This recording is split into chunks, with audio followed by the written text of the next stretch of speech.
At the rain जो बारिश का पानी आता है उसकी एक एक बूंद को संवारना है। और हम भी सब मिलके प्रयास भी करते हैं वाटर रिचार्जिंग, वाटर हार्वेस्टिंग।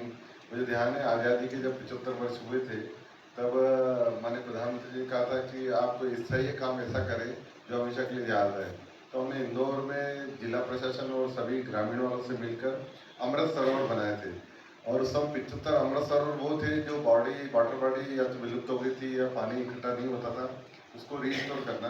मुझे बताते खुशी है कि उस समय हमने 101 वाटर रिचार्जिंग अमृत सरोवर बनाया है। और उस अमृत सरोवर का ये रहा परिणाम कि उसमें पानी अभी तभी उसका डिजिटल पूरा केंद्र की एक टीम आई थी वो सर्वे करने की थी कि वास्तव में पानी उनको जब पिक्चर भेजे गए थे तो वो टीम खुद आई थी। ये जरूर है क्योंकि मैं तो तकनीकी ज़्यादा नहीं जानता, जो विशेषज्ञ बैठे हैं और एक दो बार प्रेस क्लब में भी जो चर्चा हुई थी, हमारे जो रूरल एरिया उसमें वाटर ग्राउंड वाटर बड़ा है। ये मैं नहीं कह रहा हूँ, केंद्र सरकार की रिपोर्ट और राज्य सरकार की रिपोर्ट करेंगी कि जो रूरल आउटर एरिया है, पर हमारा जो कोर एरिया है उसमें हम नीचे गए हैं, ये बात सही है। तो मुझे लगता है आप इस बारे में बेहतर बताएंगे। आप जो बताएंगे उसमें हम सब, क्योंकि इंदौर जन भागीदारी का एक ऐसा मॉडल है कि सरकार तो करती है लेकिन जनता जब साथ में होती है तो हर विषय हम समस्या को दूर करते हैं। तो आज जनता हमारे सामने है, तो आप जो मार्गदर्शन देके जाएंगे हम सरकार और जनता मिलकर उसको प्रयास करेंगे। धन्यवाद। शंकर भाई ने इंदौर की मूलभूत समस्याओं को आपके सामने रखा, इसी की आप समय मार्गदर्शन प्राप्त। इंदौर के अंदर अभी जो सूखी का हाथ होगी भाई साहब, इंदौर ने सूखे देखे, हम लोग ने भी जो याद है हमको 66 का सूखा देखा है, 2002-03 का सूखा देखा है। और प्रकृति का जो 20-22 साल का साइकिल है वो भी अब बता रहा है कि सूखा हमारे घर के बिल्कुल आंगन पे आके खड़ा हुआ है। तो ये विकट परिस्थितियों में एक जो भाई साहब ने बात करी पुनर्भरण की, तो इंदौर में पुनर्भरण के बहुत सारे अच्छे फल और इसके जो दुष्परिणाम है कि हमारा बोरिंग अंदर का जो प्रदूषित हो चुका पूरा, इंदौर का पूरा बोरिंग जो है, इंदौर का एक भी बोरिंग ऐसा नहीं है जो बीकोली और इससे मुक्त हो। ये तो हमारे घर में सबके आरो है, अगर किसी भी बोरिंग का पानी अगर पी लें तो क्या हालत होगी हमको अंदाज नहीं। तो ये एक तरफ कुआं एक तरफ खाई पे हम खड़े हुए हैं, इंदौर अपना पे पठार पे है।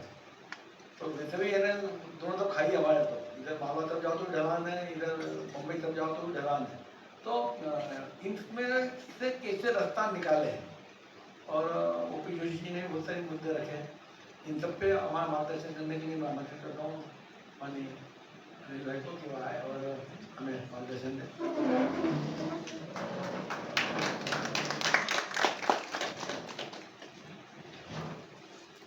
आप सब मेरा प्रणाम स्वीकार करें।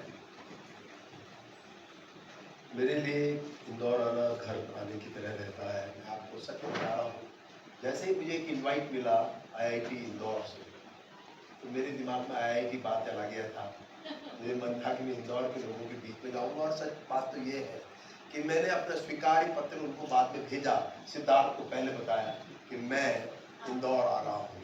तो ये मेरा इस बहुत से कारणों से लगाव है। यहाँ पे लोग एक उदाहरण है देश के लिए, जहाँ उन्होंने लगातार एक लंबे समय से मन से हो, प्रतिस्पर्धा में हो, किसी भी रूप में हो, अंततः या अपना जो ढांचा है म्यूनिसिपैलिटी का कुछ भी हो, लोग कुल मिलाकर के स्वच्छता में अग्रणी है। तो ये शायद मात्र एक संगठन नहीं बल्कि पूरे समाज का एक बड़ा योगदान है, जिसको मैं बार बार प्रणाम करता हूँ। मैंने एक लेख भी लिखा था जब तीसरी बार इंदौर आया था, तो मैंने कहा किसको बधाई देना चाहते हैं।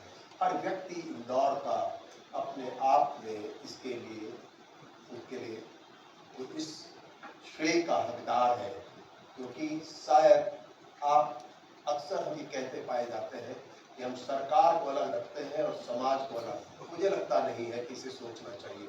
हमारी यहाँ की सरकार कोई अमेरिका वाले नहीं बनाते, हम बनाते हैं। और जब हम सरकार बनाते हैं तो शायद हम उसको साध भी सकते हैं, और साधने का तरीका ये है कि इंदौर इसका सुंदर सा एक उदाहरण है, जिसको कि हमको स्वीकारना चाहिए।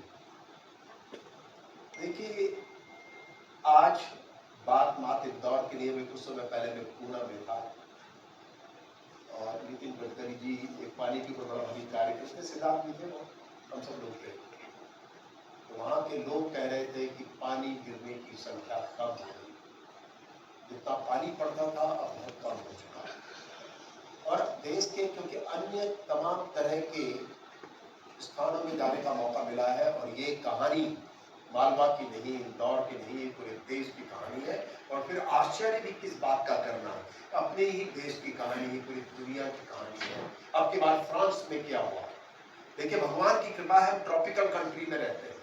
फ्रांस के लोग का आधा समय स्विमिंग पूल पे था, कोई गर्मी को झेल नहीं पाए, और कितने ही लोग आपको पता है कि उन्होंने बहुत झेला है।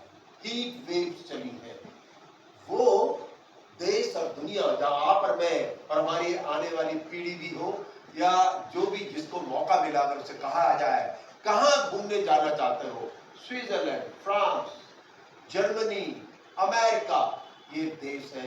उन देशों के हालात आज ये हो चुके, ये सबक लेने की चीज है। मतलब साफ है कि ये देश कुछ अलग थलग नहीं है, और ये हमसे भी अलग कतई भी नहीं है, कम से कम प्रकृति के दृष्टिकोण से अगर कहा जाए तो। क्योंकि आप ध्यान रखें कि अगर आप ट्रॉपिकल कंट्री नहीं होते तो आप 40, 45, 46, 48 और 50 डिग्री का तापक्रम नहीं झेल पाते, और आप चले गए होते।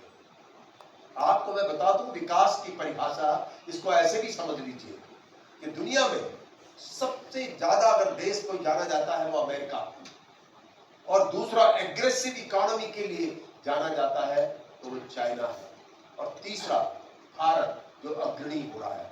इन तीनों देशों की जो दौड़ है, जिन्होंने अपनी अपनी जगह बनाई है, आपको आश्चर्य होगा सबसे ज्यादा आपदाएं अमेरिका में ही आई है, दूसरे नंबर पे चाइना पे आए हैं।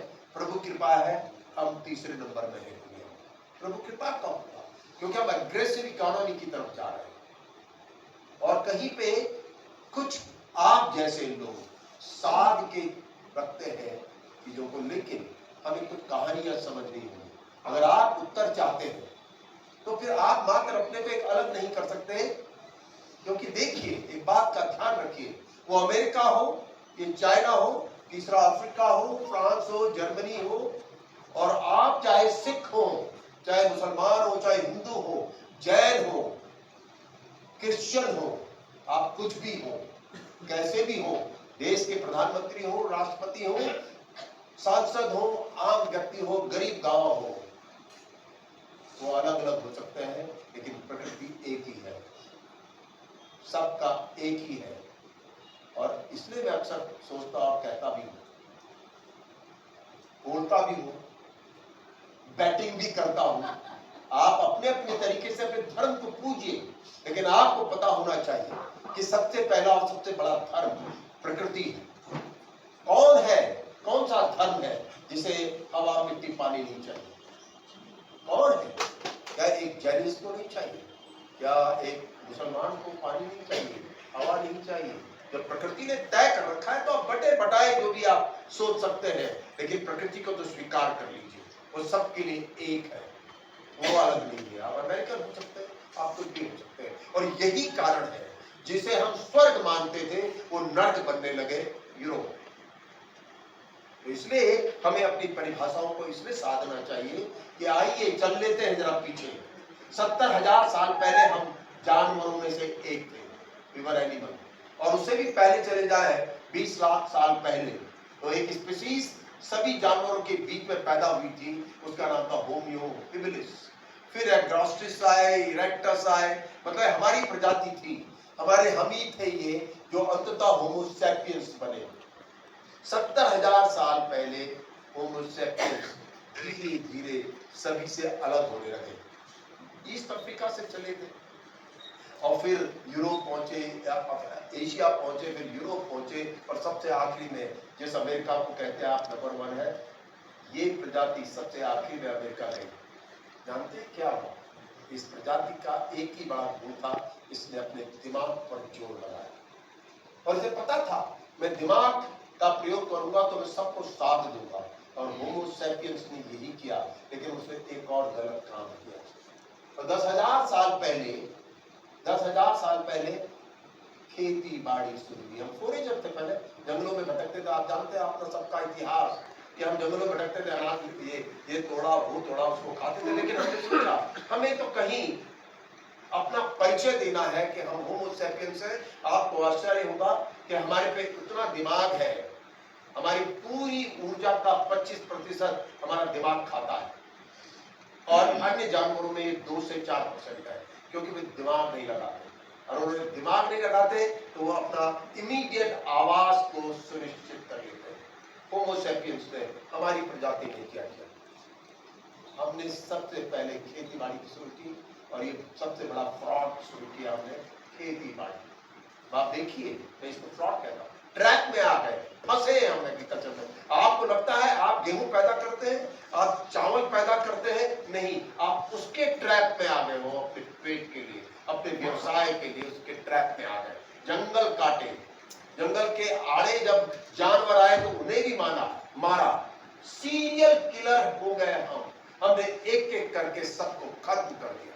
जंगल ले लिए, जानवर ले लिए। जब एक आंकड़ा सुन लीजिए, अब दुनिया में 80,000 जिराफ है, और कैटल, जिसको आपको और मेरी आवश्यकता थी, भैंस, गाय, पिग्स, जो कुछ भी थे वो हमारी आवश्यकता थी, उनकी संख्या 2 बिलियन है, और जिराफ 80,000 बचे। और आप वॉल्फ, हमारी दुनिया में मात्र 250,000 वॉल्फ बचे, लेकिन घरों में पालतू कुत्तों की संख्या 400 मिलियन हो गई।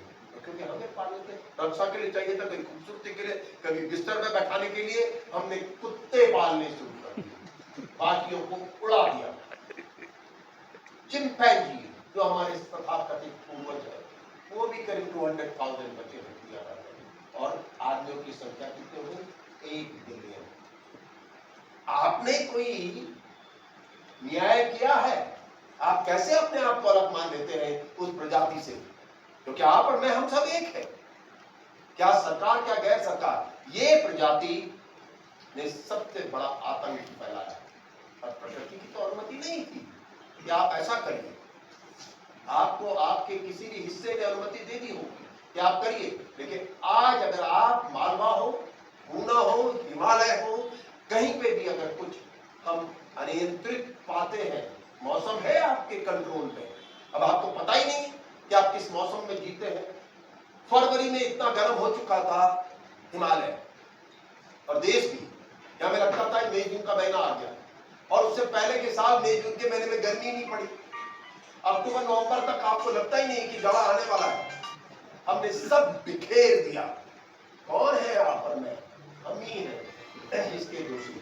इसलिए आप अगल बगल में अगर कहीं समाधान ढूंढ रहे हैं, अपने अपने पे झांक लीजिए।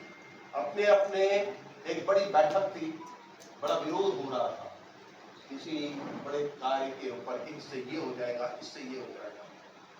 सवाल है, अब अगर आप सब लोग जानते हैं कि एक शब्द है विकास, जो न रामायण में था, न महाभारत में था, न किसी कुरान में था, कहीं ये शब्द नहीं है विकास नाम की चीज।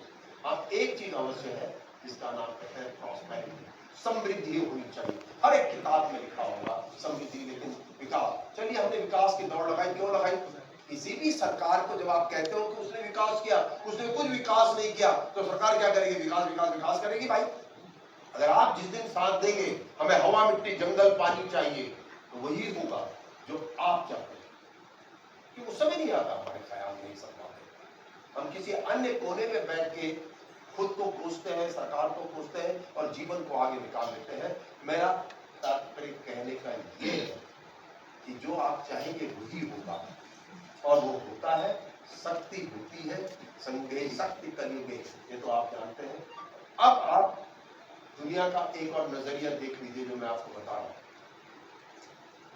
एक टाइम था 1940-50, जब हम स्वतंत्र भी थे 1948 के आसपास, हम स्वतंत्र। हमारी सबसे बड़ी चुनौती क्या थी? Economic crisis. रोजगार चाहिए थे, युवा थे, ये करना था, सो करना था, चाहिए थे रोजगार। सरकार क्या करती? सरकार ने किया। अरे एक मामले में तो उद्योगपतियों को प्रणाम भी करना चाहिए भाई। कि उन्होंने कहीं उद्योग के नाम पर ढेर सारे रोजगार किए और उनको देखा देखी जब टेक्नोलॉजी साइंस नॉलेज की जरूरत पड़ी तो देश में आईआईटी एनआईटी ट्रिपल आईटी सब बना दिए गए।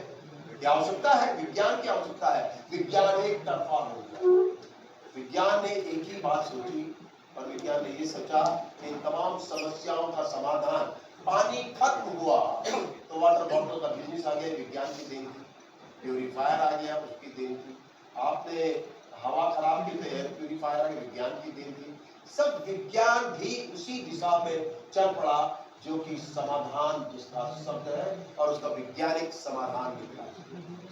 मैं आज जब आईआईटी रुड़की में इंदौर में था, मैंने वहां डायरेक्टर साहब से भी कहा, मैंने कहा आपको पता है आप किस शहर में हैं?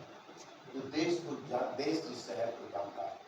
और अगर इंदौर, क्योंकि एक रुड़की आईआईटी का आपने नाम सुना होगा, उसके बोर्ड ऑफ गवर्नर में मैं मेंबर था, तो मैंने पहला प्रश्न आईआईटी रुड़की वालों से ये किया था, तो ये बताओ ये रुड़की की आईआईटी अमेरिका में होती तो हमें क्या फर्क पड़ना था?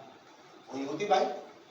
लेकिन अगर आप हमारे यहाँ है तो आपका क्या योगदान होने जा रहा है, वो एक सवाल है जो मैं आपसे पूछना चाहता हूँ। और मैंने आईआईटी इंदौर से भी आज ये बात कही, ये मैंने कहा चलो अच्छा है, वहाँ के डायरेक्टर साहब भले आदमी, वहाँ पे कई लोग अच्छे हैं, वहाँ डॉक्टर मनीष है, डॉक्टर किरण बाला है, कुछ अच्छे लोग हैं, डॉक्टर मयूर है, वो बड़ा सामूहिक रूप से सोचते हैं। तो मैंने कहा भाई मैं अक्सर जब जाता हूँ आईआईटी तो मैं कहता हूँ should I call it industrial institute of technology और इंडियन इंस्टीट्यूट ऑफ टेक्नोलॉजी। आप इंडस्ट्रीज के लिए रिसर्च करते हो, टेक्नोलॉजी बनाते हो, ये बनाते हो, तो आप भारत के लिए, और भारत की परिभाषा मात्र मुट्ठी भर शहरों से तय नहीं होती, एक गांव है और गांव की प्राथमिकताएं आपकी तरह एक चिकनी सड़क नहीं चाहिए बल्कि पानी चाहिए। वो उनके हाथ से चला गया, जंगल चले गए, मिट्टी चली गई, तो शायद आपकी एक बड़ी चुनौती है। मैंने उनसे प्रार्थना की कि वे शहर के समृद्ध संभ्रांत प्रबुद्ध लोगों के साथ एक बैठक करें, वो आपके लिए सहायक होंगे, आईआईटी इंदौर के लिए सहायक होंगे कि आप जो हम कई तरह की बातें आने वाली अनिल जी से मैं बात कर रहा था। एक बड़ी बात है कि जो भी बातें कही गई मैं उसके समाधान पर पहले बाद में आता हूं कुछ समझाने के लिए, पर आईआईटी इंदौर का लाभ उठाने के लिए आप कुछ लोग मिलकर के अवश्य जाएं और उनसे करें कि एक बार रीमैपिंग हो इस शहर की। पानी वहां चला गया, जंगल वहां चले गए, क्या था, कुछ इतिहास को भी खंगोल लें, क्योंकि अभी आपने पूरा मालवा का इतिहास बताया गया, क्या नहीं होता था, यहाँ सब चला गया। और सब चले के पीछे दो चीजें बहुत आवश्यक थी, जो चला गया वो वापस आ सकता है, एक प्रकृति विज्ञानी की दृष्टिकोण से मैं आपको कह रहा हूं। मैं इस बात को इसलिए कह रहा हूं कि जहां मैं रहता हूं वहां पे जब हम गए, छोटी सी नदी थी जो सूख गई थी और हाहाकार मच गया था, क्योंकि वो 18 किलोमीटर चल के एक बड़ी नदी में मिलती थी और वहां के तमाम जो गांव बीच में पड़ते थे उनके लिए वो एक लाइफ लाइन थी। हमने एक सरल तरीका अपनाया, हमने उस नदी की वापसी का वो प्रयोग किया जो मैं भी आपको बताऊंगा। लेकिन नियम ये कहता है कि प्रकृति की वापसी दो बातों पर तय होती है, एक मैक्रो इन्वायरमेंट जिसे ग्लोबल वार्मिंग जैसे बड़ा शब्द होता है, लेकिन मित्रों ठीक उसी तरह कि अगर आपके घर में कोई रोजगार इंडस्ट्री का प्रताप से आपको कुछ न मिला हो, आप कुछ भी हो, हर छोटा गांव और घर फिर भी अपनी परिस्थिति में अपने भोजन पानी की व्यवस्था करता है। और यही प्रकृति भी कहती है कि चल मेरे पड़ोस में कुछ हो रहा हो पर मेरे घर के आगे 4 पेड़ लगे, मैंने अपना नियंत्रण तय कर रखा है, अपने लिए कर रखा है, उसे माइक्रो क्लाइमेट कहते हैं। और पहले ये सब कुछ था, हमने सब कुछ तोड़ा है धीरे धीरे। मैं यहाँ पे इसलिए बात कह रहा हूं कि कुछ आपको इस विज्ञान को समझ लेना चाहिए कि ये जो बदलाव हो रहे हैं, मालवा में उतना पानी नहीं पड़ता जो पहले पड़ता था। तो आइए मैं आपको कुछ विज्ञान बताता हूँ। विज्ञान ये कहता है कि दुनिया में सबसे ज्यादा क्या है, समुद्र, ओशियन, 1/3 तो पृथ्वी है। तो आप पृथ्वी के वासी हैं, जरा एक मिनट अपने आप को भूल जाइए और वही गर्मी जो आपने एसी से निपटाई या कूलर से निपटाई या पंखों से निपटाई, समुद्र में क्या था वो निपटा पाता, उसने क्या किया, वो एवोपरेट होता चला। और आपको आश्चर्य होगा, कैस्पियन सी, ईरान से जुड़े हुए, इराक से जुड़े हुए समुद्र नीचे चले गए, इतना एवोपरेशन हुआ। और उस एवोपरेशन से मानसून की विज्ञान को आप जानते हैं, मानसून कैसे चलता है? मानसून चलता है जब हवा का दबाव में अंतर आता है। दक्षिण भारत में समुद्र में एवोपरेशन होते हैं 35-40 डिग्री सेंटीग्रेड, हिमालय की तरफ दबाव कम होता है, वहां से हवाएं चलती हैं और उसे मानसून लाती है। और आज आप देखिए हर दिन उमस होती है, क्योंकि वो एवोपरेशन जो समुद्रों में हो रहा है वो आ रहा है। और आप ये भी देखते होंगे अनायास जब तय भी ना हो समय, उस समय एक स्थान विशेष पर इतनी वर्षा गिर जाती है, क्योंकि हमने मानसून की दिशा और दशा दोनों बदल दी है। और सच्ची बात यह है कि जो एक सिस्टम था, प्रकृति ने हजारों लाखों सालों से तय किया था कैसे मानसून चलेंगे, कैसे कौन सी व्यवस्था होगी और उसका प्रबंधन, प्रकृति का प्रबंधन, कि वो पहाड़ में गिरेंगे नदियां बनेंगी, कैचमेंट में गिरेंगे नदियां बनेंगे, वो आपके पास आएंगी, और वो नदियां सूख गई तो आपका ग्राउंड वाटर भी सूखा। यहाँ पे एक विद्यार्थी IIT का रखा है, वो ग्राउंड वाटर पे काम कर रहा है। जानते हैं उसने मुझसे क्या कहा? उसने वही बात कही जो हम अक्सर कहते थे, कहते विज्ञान के अनुसार हमने ये मान लिया है कि जिस जगह के चारों तरफ की नदियां अटक जाए वहां तो अंडरग्राउंड वाटर चला जाता है, तो नदियों का अंडरग्राउंड रिचार्जिंग में बहुत बड़ा योगदान। अगर वो सूख गई, अब बारिश ही नहीं पड़ेगी तो कहां से सींचेंगे आप? सवाल ये है। लेकिन एक और भी बात विज्ञान का हिस्सा समझ लेना चाहिए, प्रकृति ने क्या तय किया? तो हमने प्रकृति के विज्ञान को तो पढ़ना ही नहीं चाहा। प्रकृति ने क्या तय किया? प्रकृति ने कहा था मानसून आएगा, आप नदियों के माध्यम से मानसून आपके अंडरग्राउंड को भी सींचेगा, तालाब होंगे, जो कुछ भी होगा, स्प्रिंग इनको सींचेंगे, और यही आपका स्टोरेज होगा। ज्यादा बारिश पड़ेगी या जो भी पड़ेगी वो ग्लेशियर बनके आपके लिए फिक्स डिपॉजिट होगी, और फिर वो आपको सारे जीवन भर सारे स्थलों को पानी देने की हालात तय करेंगे। ये प्रकृति का प्रबंधन था। प्रकृति का विज्ञान और प्रकृति के प्रबंधन को नहीं समझा। अब आप देखिए इससे भी क्या मतलब है कि बारिश कब पड़े? मैं तो आप इस पर उतर आया, कब भी पड़े बारिश, पर क्या आप उसके एक एक बूंद को रोक पा रहे हैं, जोड़ पा रहे हैं? देखिए पेड़ लगाने का जमाना चला गया, अब पेड़ लगाओगे तो सूखना है दूसरे दिन, पानी लगाइए। और जानिए, पहले बताइए, उत्तर दीजिए कि पहले पानी आया कि पेड़ आया? जब पानी आया तो पेड़ के पीछे काहे पड़े हो? पानी लगाओ।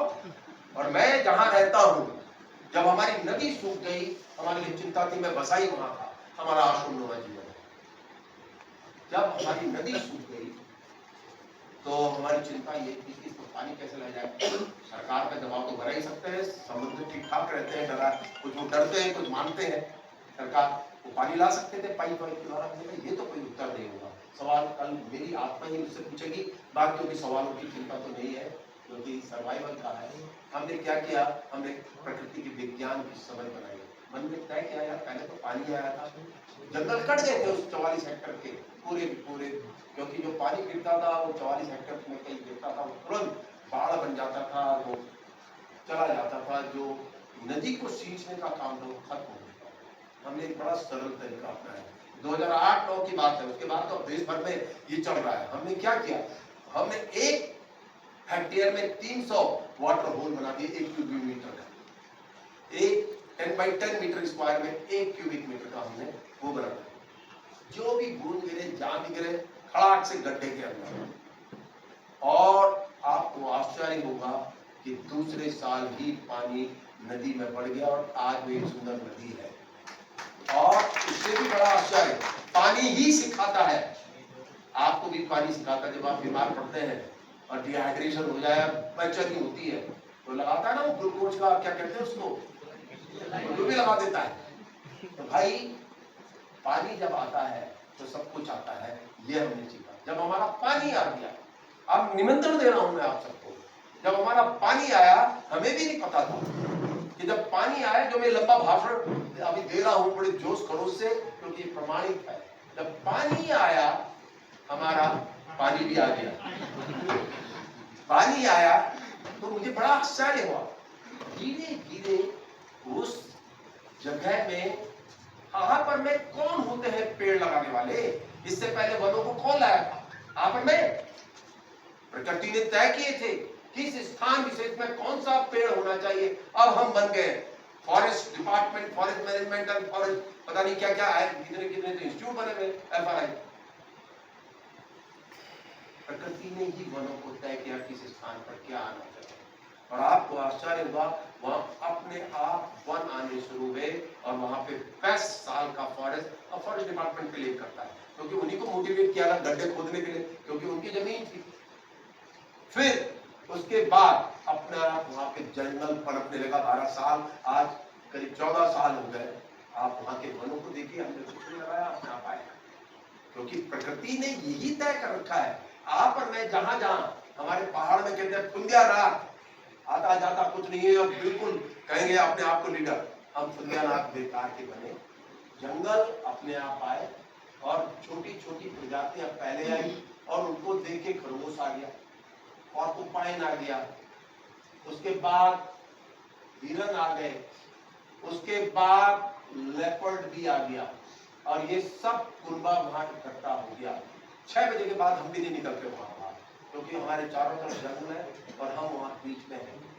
और आपको आश्चर्य होगा, सब कुछ तो वापिस आया, लेकिन वही इलाका है उत्तराखंड के जो अक्सर आप खबरें सुनते हैं, आग लगती है वहां, आग नहीं लगती क्योंकि नदी बनी रहती है। कुछ अमेरिकन भाई साहब लोग आए थे, एक कैनेडियन इंस्टीट्यूट थे, अभी आज सुबह आए थे। कनाडा में भी आग लगी हुई है दुनिया भर में। तो हमने उनसे कहा यार दोस्तों, तुम प्रकृति को कब समझोगे? क्योंकि प्रकृति की समझ हमारे ही बीच में हो सकती है, इस देश के बीच में, क्योंकि प्रकृति तय करती है। आप बताइए, जब जंगल में आग लगती है तो मैंने कहा क्या करते हैं आप? हेलीकॉप्टर से पानी, इससे ये, उससे वे। तो मैंने कहा तुम बाद में पानी लाते हो, हम पहले ले आए। दोनों ने पानी का प्रयोग किया, हमारे आग नहीं लगती क्योंकि आग हमेशा सरफेस फायर होती है, जमीन से नीचे से आग उठती है और उसके बाद वो कैनोपी फायर बनती है। और ये प्रयोग जब हुआ तो फॉरेस्ट डिपार्टमेंट ने भी 10 लाख वाटर ट्रेंचेज चीड़ पाइन में लगवा दी। और अभी जो फीडबैक आ रहा है कि उस खास इलाकों के चीड़ पाइन में सरफेस हाईली मॉइस्चर था, पत्ती में आग नहीं लगेगी, जब सरफेस फायर नहीं होगी। तो अब कैसे सीखा हम सब ने ये? क्योंकि हम प्रकृति के विज्ञान की तरफ हैं, हमने उससे समझ बनाई और इसमें सब कुछ आने लगा। अब सरकार ने भी कमर कस ली, सरकार ने भी बहुत अच्छा, तो बहुत बढ़िया प्रयोग है, सरकार ने उसे नेचर पार्क अनाउंस कर दिया।